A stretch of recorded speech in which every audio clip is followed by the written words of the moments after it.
Welcome to Burlap Teachers. Enjoy the video. In this video, I will explain how to make a queen-size bed frame. First, gather all your necessary materials and tools.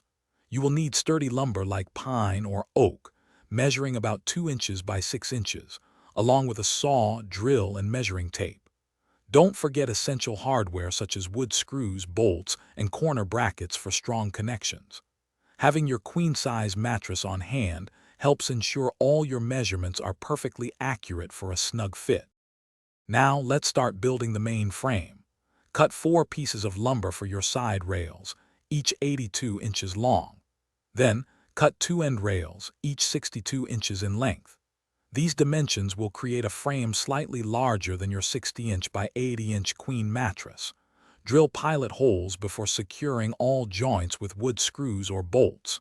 For extra durability, apply wood glue at every connection point to ensure a robust and stable structure. Next, we'll add crucial support for your mattress.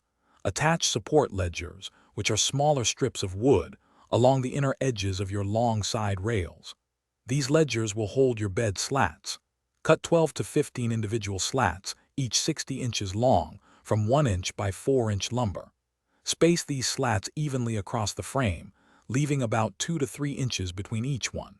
Securely fasten every slat to the ledgers using screws for maximum stability.